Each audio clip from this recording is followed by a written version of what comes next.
아멘. 오늘 이 시간 함께 은혜 나눌 하나님의 말씀은 예레미야 12장 1절부터 4절까지의 말씀입니다.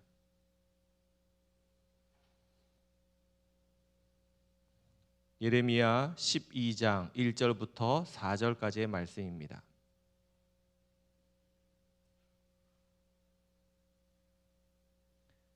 말씀을 같이 함께 읽도록 하겠습니다. 여호와여, 내가 주와 변론할 때에는 주께서 의로우시니이다. 그러나 내가 주께 질문하옵나니 악한 자의 길이 형통하며 반역한 자가 다 평안함은 무슨 까닭이니이까. 주께서 그들을 심으심으로 그들이 뿌리가 박히고 장성하여 열매를 맺었거늘 그들의 입은 주께 가까우나 그들의 마음은 머니이다. 여호와여, 주께서 나를 아시고 나를 보시며 내 마음이 주를 향하여 어떠함을 감찰하시오니 양을 잡으려고 끌어냄과 같이 그들을 끌어내시되 죽일 날을 위하여 그들을 구별하옵소서. 언제까지 이 땅이 슬퍼하며 온 지방의 채소가 마르리이까. 짐승과 새들도 멸절하게 되었사오니 이는 이 땅 주민이 악하여 스스로 말하기를 그가 우리의 나중 일을 보지 못하리라 함이니이다. 아멘. 우리 오늘은 한 마음으로 말씀 읽기 예레미야 11장부터 15장까지 함께 읽고 은혜를 나누는 날입니다. 주일날 저녁부터 저희 집 욕실에 있는 천장에 매립된 등 하나가 깜빡깜빡이더니 이제 불이 안 들어오는 겁니다. 접촉이 잘 안 되든지 그 안에 있는 LED 전구죠. 전구 하나가 이제 단선이 됐든지 그런 모양입니다. 그 소켓을 빼가지고 똑같은 소켓을 하나 구입하려고 어제 낮에 을지로에 있는 조명상가들이 많은 곳에 이제 갔습니다. 여러 가게를 들러봤지만 똑같은 것을 구입할 수는 없더라고요. 조금 차이가 모양이 다 다르더라고요. 그래도 같은 와트수의 등 하나를 사가지고 집으로 와서 이제 맞추어서 다시 이제 천장에 부착해 놓았는데 똑같은 와트고 똑같은 전구인데 켰더니 차이가 나는 겁니다. 어떻게 해야 될까요? 결국은 제가 또다시 나가서 멀쩡했던 것도 똑같은 것으로 하나 더 사다가 바꾸게 되었습니다. 다른 공간에 있었으면 차이를 못 느꼈는데 욕실 안에 두 개의 등이 있어서 하나를 바꾸니까 또 다른 하나랑 차이가 나더라고요. 결국은 한 번 더 걸음해서 새로 사다가 맞추어서 꼈더니 색깔이 똑같은 겁니다. 그러면서 깨달은 게 있어요.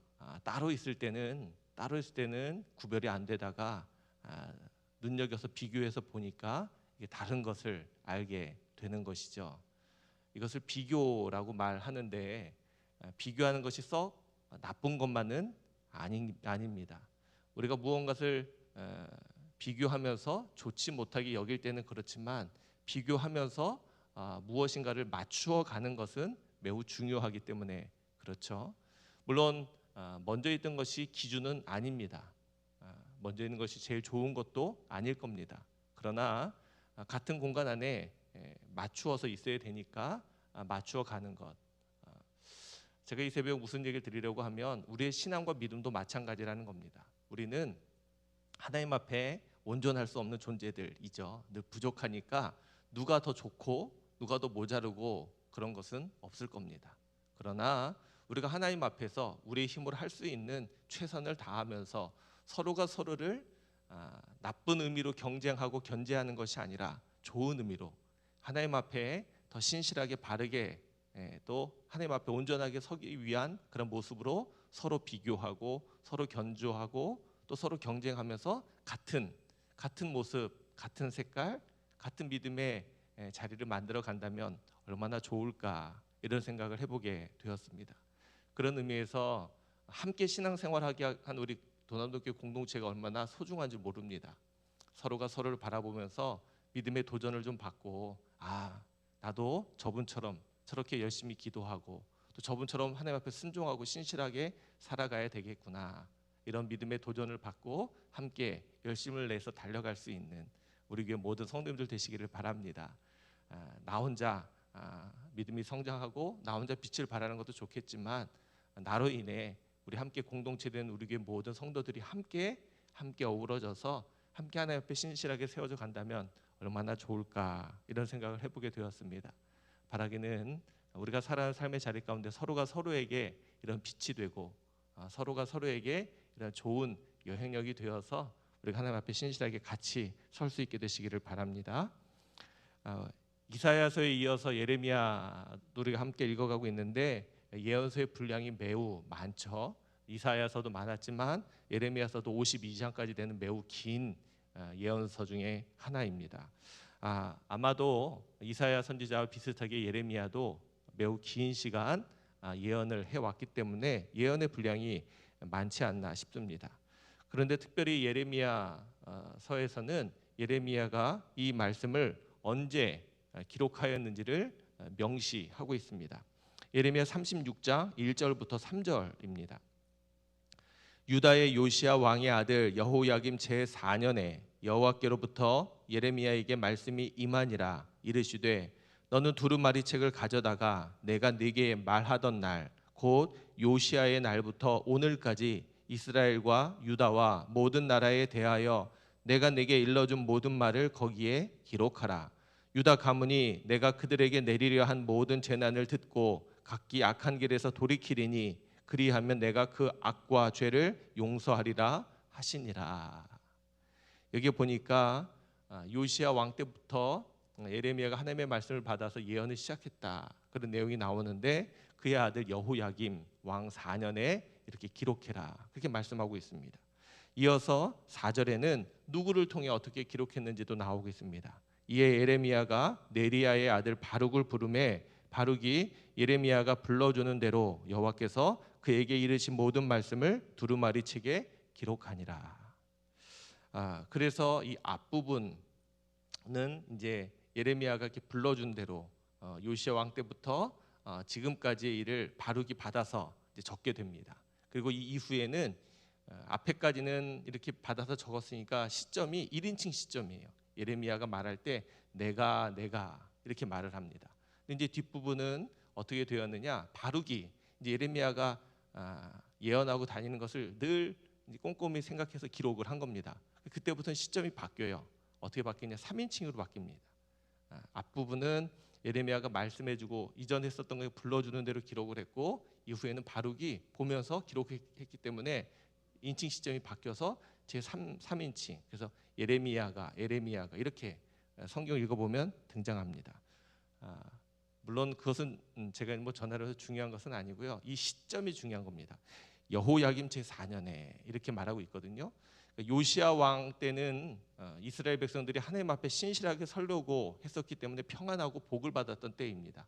그러나 이제 그의 아들로부터 유다가 멸망할 때까지의 왕들은 하나님 보시기에 선하지 못하고 악을 행했던 왕들로 우리가 잘 알고 있지 않습니까? 그런 의미에서 본다면 예레미야 선지자가 활동했던 그때가 어떠한 때였을까? 이때를 생각해 볼 수 있는 겁니다. 그의 사역의 기간 40년 가까운 시간 가운데 처음에 한 20년, 처음에 20년 하나님 앞에 소명을 받고 사역했을 때는 요시야 왕 때이니 얼마나 행복하고 평안하게 말씀을 전할 수 있었겠습니까? 그러나 그 이후에 유다가 멸망으로 치닫고 있는 그때 하나님 보시 악을 행하는 왕들을 섬기면서 하나님의 심판을 전하고 또 하나님 앞에 돌아설 회개를 촉구하고 있는 예레미야 선지자의 그 모습은 얼마나 힘들고 어려웠을까를 생각해 보게 됩니다. 사람들은 누구나 다 평안하고 행복한 환경을 좋아하죠. 그러나 하나님께서는 그를 힘들고 어렵고 불편한 자리에 세우셨습니다. 그리고 유다의 가장 어려운 때, 나라의 멸망을 바라보아야 하는 때, 하나님의 예언의 메시지를 전해야 하는 그때 그 심정은 매우 힘들고 어려웠을 겁니다. 그것만으로도 예레미야 선지자가 얼마나 귀하고 소중한 사람인지 깨닫게 됩니다. 우리가 오늘은 그러한 예레미야 선지자의 이야기 가운데 유다를 향한 심판의 메시지가 포함된 부분을 함께 읽고 있습니다. 11장 말씀은 계속해서 유다의 심판에 대한 이야기를 하고 있는데 하나님께서 예레미야를 통해 그들이 애굽에서 나올 때 약속했던 언약을 상기시킵니다. 하나님 말씀 앞에 순종을 하면 내가 복을 주고 그 말씀을 듣지 않으면 내가 너희를 벌하겠다. 그런데 그 언약의 성취로 이룬 것이 무엇입니까? 가나안 땅을 차지한 겁니다. 하나님 말씀 앞에 순종하면 그 땅을 차지하게 할 것이다 라는 약속을 하나님이 이루어 주셨다는 겁니다. 그런데 그 이후 그들이 그렇게 하나님의 약속의 성취를 받았음에도 불구하고 그들이 마음에 완악한 대로 행한다는 겁니다. 하나님의 말씀을 순종하지도 않고 말씀의 귀를 기울이지도 않았다. 그렇게 말씀합니다. 그러면서 11장 10절에 이렇게 말씀합니다. 그들이 내 말 듣기를 거절한 자기들의 선조의 죄악으로 돌아가서 다른 신들을 따라 섬겼은즉 이스라엘 집과 유다 집이 내가 그들의 조상들과 맺은 언약을 깨뜨렸도다. 하나님과 세웠던 언약을 깨뜨린 장본인이 하나님이 아니라 이스라엘 백성들이라고 분명히 말하고 있습니다. 그래서 하나님이 뭐라고 하십니까? 17절입니다. 바알에게 분향함으로 나의 노여움을 일으킨 이스라엘 집과 유다 집의 악으로 말미암아 그를 심은 만군의 여호와께서 그에게 재앙을 선언하셨느니라. 그들에게 일어난 심판은 하나님이 언약을 깨뜨린 것이 아니라 그들이 하나님과 맺었던 그 언약을 그 성취를 깨뜨렸다. 그렇게 이야기를 하고 있는 겁니다. 12장에 와서는 하나님께서 그렇게 심판의 메시지를 전하고 있는 그 모습을 보면서 어려움을 겪고 있는 예레미야가 하나님 앞에 질문하고 또 불평하고 있는 이야기가 이제 앞부분에 등장합니다. 그리고 하나님께서는 그러한 예레미야의 원망 섞인 불평을 들은 이후에 그들을 향해서 하나님이 틀림없이 심판을 하실 것이다. 다시 한번 확증하고 있습니다. 그러나 심판의 메시지만으로 끝나는 것이 아닙니다. 15절에 보면 하나님께서 이렇게 말씀하고 계십니다. 내가 그들을 뽑아낸 후에 내가 돌이켜 그들을 불쌍히 여겨서 각 사람을 그들의 기업으로 각 사람을 그들의 땅으로 다시 인도하리니. 하나님이 그들을 심판하실 것은 영원히 그들을 멸망시키기 위함이 아니라 그 과정, 그 고난을 통해서 그들이 다시 하나님을 믿고 하나님께로 돌아오고 회복할 것을 기대하시는 겁니다. 그래서 그들을 회복하시겠다 그렇게 약속하고 계십니다. 13장에서는 이러한 심판의 증거로 하나님이 보여주시는 배띠가 등장합니다. 배로 만든 띠를 하나 하나님이 준비하라 하시고 그 배로 만든 띠를 허리에 띠고 있다가 유브라데 강가 물가인 한 바위 틈에 숨겨두라는 겁니다. 거기 가서 그 배띠를 감추어 두었다가 여러 날이 지난 후 다시 그 배띠를 가져오라는 겁니다. 가지러 갔더니 어떻게 됐을까요? 오래되니까 배띠가 삭아서 금세 썩지 않습니까? 썩어서 쓸모가 없게 된 겁니다. 그것이 표징이죠. 하나님께서 이스라엘 백성들을 그렇게 하시겠다는 겁니다. 이게 쓸만한 것이었는데 그것이 썩어서, 다시 말하면 죄악 가운데 타락해서 쓸 수 없는 것이 되게 하신다. 그렇게 말씀하고 있는 겁니다. 하나님께서는 그들의 교만을 꺾으시고 또한 그들이 포로로 끌려가게 될 것을 예언하고 계십니다. 13장 19절입니다. 네겝의 성읍들이 봉쇄되어 열자가 없고 유다가 다 잡혀가되 온전히 잡혀가도다.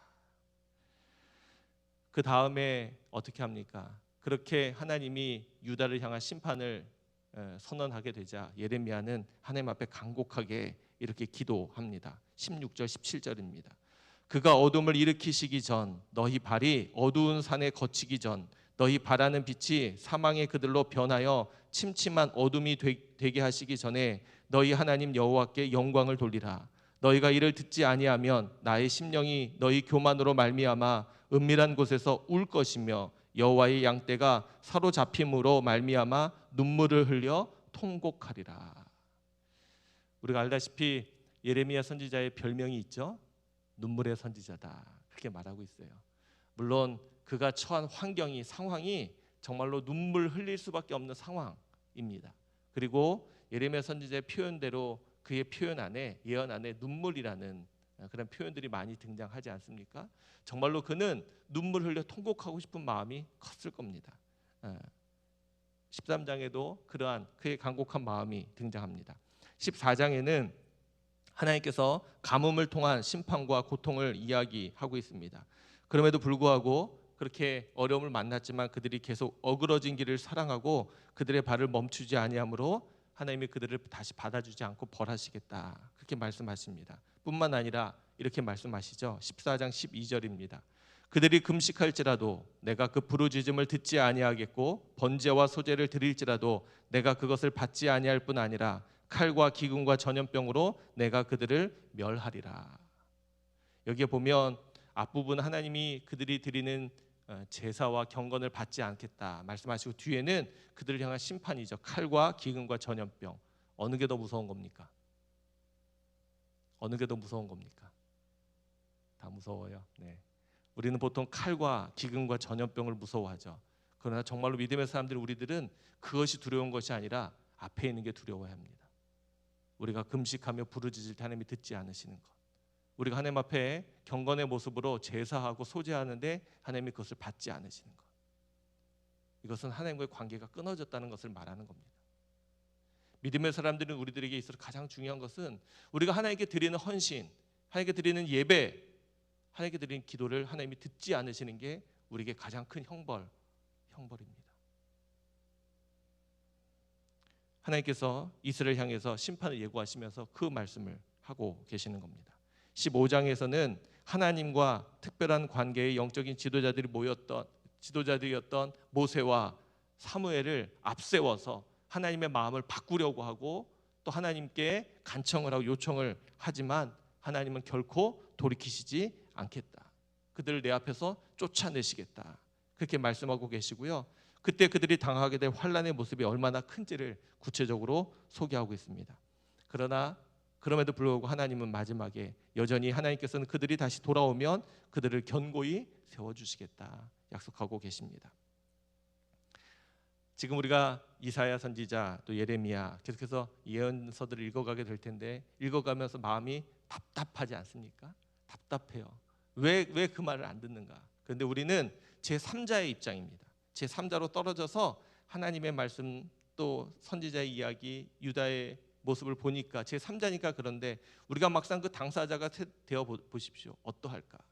여러분들이 만약에 우리가 유다 백성이 되었다면 과연 이 선지자의 말을 그대로 잘 듣고 우리는 순종했을까 돌아보셔야 합니다. 이것은 단순히 수천 년 전의 이야기가 아니라 오늘 지금의 이야기입니다. 여전히 하나님은 지금도 하나님의 말씀을 우리에게 주시고 계시고요. 부족하지만 목회자들 통해서 하나님의 뜻을 깨닫게 하려고 하나님이 지금 세우셔서 일하고 계십니다. 그런데 그 말씀을 함께 전하고 듣고 있는 우리들, 과연 우리는 그 말씀 앞에 어떻게 반응하고 있는가? 우리가 살아가는 지금의 때는 심판의 때도 아니고 박해의 때도 아닙니다. 아주 평안하고 좋은 때이죠. 복을 누리는 때라고 말할 수 있습니다. 이러한 때 우리가 받고 있는 하나님의 말씀 앞에 과연 우리는 어떻게 깨어서 어떻게 경건하게 살아가고 있는지를 돌아보아야 합니다. 여전히 그 말씀을 마음에 깊이 새기지 않고 그 말씀 앞에 순종하지 않은 채 지나고 있다면 우리도 유다 백성과 별반 다르지 않다는 겁니다. 바라기는 우리 하나님의 말씀을 정말로 두려움 가운데 받을 수 있기를 바랍니다. 그리고 우리의 삶에 그 말씀이 그대로 순종함으로 이루어질 수 있도록 우리의 삶을 경건함으로 채워갈 수 있게 되시기를 바랍니다. 그러한 이야기를 가운데 예레미야의 모습을 보게 됩니다. 우리는 그의 삶이 얼마나 곤고하고 힘들었는지를 알게 되죠. 그러면서 그가 하나님 앞에 이렇게 이야기합니다. 오늘 1절이죠. 여호와께서 내가 주와 변론할 때에는 주께서 의로우시니이다. 그러나 내가 주께 질문하옵나니 악한 자의 길이 형통하며 반역한 자가 다 평안함은 무슨 까닭이니이까. 여기 등장하고 있는 이 악한 자는 주변의 이방 나라들 강대국들이 아니라 하나님이 세우신 유다 백성들을 말하는 겁니다. 예레미야가 이렇게 복음을 전하는데 그의 고향이었던 아나돗에서 사람들이 이 예레미야를 함정을 파서 그를 죽이려고 하는 겁니다. 왜요? 그의 말을 듣기가 너무 힘든 겁니다. 그가 하나님의 심판을 계속해서 이야기하는 거예요. 우리가 하나님 앞에 멸망당할 것이다. 주변 나라들에게 우리가 포로로 끌려가게 될 것이다. 계속 그러는데 그 얘기를 듣고 싶은 사람이 어디 있겠습니까? 정세도 불안하고 힘든데 하나님의 구원의 메시지가 선포되어야 될 것 같은데 여전히 하나님의 심판은 끝나지 않고 돌이키지 않으면서 계속해서 선포되고 있으니 얼마나 그 소리가 듣기 싫겠습니까? 그래서 그렇게 예언하는 예레미야를 죽이려고 하는 겁니다. 그때 하나님 앞에 물어보는 거예요. 하나님이 그들을 심으시고 세우셨는데 그들이 형통하고 그들이 평안함이 어찌 된 일입니까?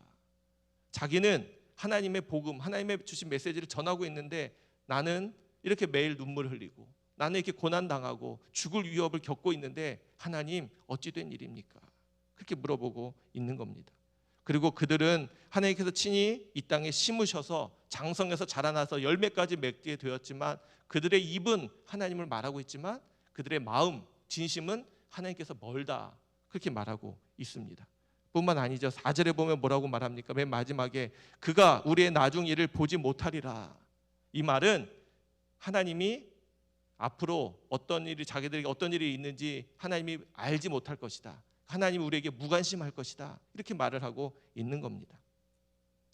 지금 예레미야의 마음이 얼마나 참담하고 얼마나 답답한지를 보여주고 있습니다.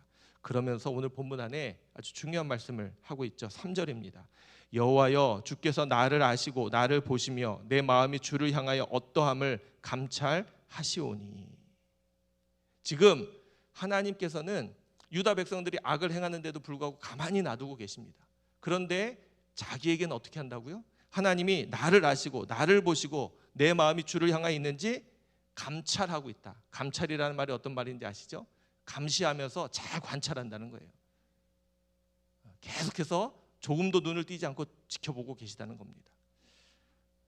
여러분들 사랑이라는 말 좋아하죠? 사랑의 반대말이 뭐죠? 사랑의 반대말은 우리는 뭐 미움 이렇게 생각하는데 사랑의 반대말은 무관심이라고 합니다. 무관심. 오늘 이 말씀 안에서 우리가 찾아볼 것이 있습니다. 하나님은 지금 하나님이 벌하시기로 한 유다 백성들에 대해서 무관심하신 겁니다. 그런데 하나님이 택한 사람인 이 예레미야를 향해서 어떡합니까? 그를 감찰하신다는 겁니다. 할렐루야. 저는 이게 은혜라고 생각합니다. 믿음의 사람들이 살다 보면 그런 얘기하죠. 내가 믿음을 지키고 살아가니까 이렇게 힘들다고. 근데 그게 은혜입니다. 맞죠? 하나님이 나를 감찰하시지 않으면 우리는 어떻게 살까요? 하나님이 나에게 무관심하시면 과연 나는 어떻게 살까? 내 마음대로 내 뜻대로 살 겁니다. 그렇죠? 그게 좋은 게 아닙니다. 하나님이 나를 눈을 부릅뜨고 감찰하고 계시는 것을 내가 인지해서 그 앞에 내가 거룩하고 경건하게 내 삶을 복종하면서 살아가야지, 이렇게 생각하는 것이 나에게는 고되고 힘든 것처럼 보이지만 그게 은혜라는 겁니다. 형통하며 평안하며 복되게 살아가는 유다 백성들이 은혜가 아니라 늘 마음 아파하며 고난 가운데 눈물 흘리고 있는 예레미야의 그 모습이 은혜라는 겁니다. 저는 오늘 이 새벽 저와 여러분들 모두가 다 하나님께서 이렇게 감찰하시는 예레미야가 되었으면 좋겠습니다. 오늘도 우리의 삶을 하나님이 눈을 뜨시고 감찰하실 겁니다. 어디로 가는지, 무엇을 하는지, 어떠한 마음으로 살아가는지 그 하나님 앞에 신실하게 세워지는 저와 여러분들 모두가 되시길 바랍니다. 하나님, 저에게 좀 무관심해 주십시오, 이런 말 해서는 안 되겠죠? 하나님이 보십시오. 하나님, 제 삶을 보십시오. 하나님, 제 인생을 보십시오.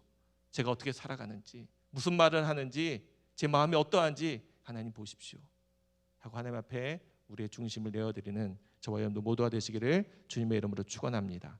이 새벽 기도할 때 하나님이 우리의 마음을 받으시고요, 우리의 삶을 감찰하셔서 하나님의 사람으로 거듭나게 하시고 세워가실 줄로 분명히 믿습니다. 이러한 은혜가 우리 모두에게 있기를 주님의 이름으로 축원합니다. 기도하겠습니다. 하나님, 우리가 살아가는 삶의 자리, 삶의 환경, 삶의 모습이 모두가 다르고 형편이 달라. 하나님, 기준이 서로 다르고 삶의 색깔과 삶의 모습이 더 다르지만 그럼에도 불구하고 우리가 하나님 말씀 앞에 하나가 되어지기를 간절히 소망합니다. 하나님의 뜻하심 앞에, 하나님의 인도하심 앞에 우리가 함께 그 길을 걸어갈 수 있기를 간절히 소망합니다. 특별히 우리 도남동교회 모든 성도들이 서로가 서로에게 도전이 되게 하시고, 서로가 서로에게 선한 영향력이 되게 하시고, 서로가 서로에게 빛이 되게 하셔서 함께 끌어주고 함께 밀어주며 함께 더불어 믿음의 경주를 잘 달려갈 수 있는 우리 교회 모든 공동체가 되게 해 주옵소서. 혹여나 주저앉아 있거나 낙심하여 있거나 어려움 가운데 있는 이들이 있다면 우리가 외면하고 그냥 지나치는 것이 아니라 손잡아주고 일으키며 함께 품고 걸어갈 수 있도록 우리 주님 도와 주옵소서. 그 어느 때보다 이러한 마음이, 이러한 은혜가 필요한 때입니다. 서로가 서로를 더 깊이 사랑하며 이해하며 기도하며 하나님 함께 그 길을 걸어갈 수 있는 우리 모두가 되게 해 주옵소서. 특별히 오늘 함께 읽은 말씀 가운데 예레미야가 하나님의 사명을 받아 하나님의 귀한 예언의 말씀을 은혜의 말씀을 선포함에도 불구하고 듣지 않는 유다 백성들 앞에서 그가 얼마나 힘들고 어려웠는지를 보게 됩니다. 그러나 하나님, 그것이 은혜임을 깨닫고, 하나님, 우리도 예레미야처럼 하나님이 우리를 아시고 하나님 우리를 보시며 감찰하시며 우리를 지켜보시고 계심을 깨닫게 하시고, 이것이 불편한 것이 아니라 이것이 은혜임을 깨닫고 감사하는 우리가 되게 해 주옵소서. 하나님의 무관심 가운데 살았던 이스라엘과 유다 백성들이 멸망받은 것처럼 하나님, 우리가 하나님의 무관심 속에서 죄악 가운데 타락함 가운데 빠지지 않도록 하나님 우리를 기억해 주옵소서. 오늘 이 새벽 우리가 용기 내어 기도하게 되길 원합니다. 하나님, 저를 보십시오. 하나님, 우리를 보십시오. 우리의 마음을 보시고 우리의 생각을 보시고 우리의 삶을 지켜보십시오. 우리가 경건하게 거룩하게 살아가겠으니, 하나님의 말씀대로 순종하며 살아가겠으니 하나님 우리를 지켜보십시오 라고 기도하는 우리들 되게 하시고, 그렇게 기도하며 살아가는 우리의 삶의 자리 가운데 하나님이 지켜보시고 은혜 베푸시는 놀라운 귀한 하루가 되게 해 주옵소서. 이 새벽에도 마음 담아 믿음 다해 기도할 때 하나님 우리의 기도를 들으시고 흠양해 주옵소서. 오늘도 주의 손에 우리의 삶을 맡깁니다. 동행해 주시고 함께해 주셔서 은혜 가운데 거하는 귀한 한 날이 되게 해 주옵소서. 감사를 드리며 우리를 사랑해 주시는 예수 그리스도의 이름으로 기도드리옵나이다. 아멘.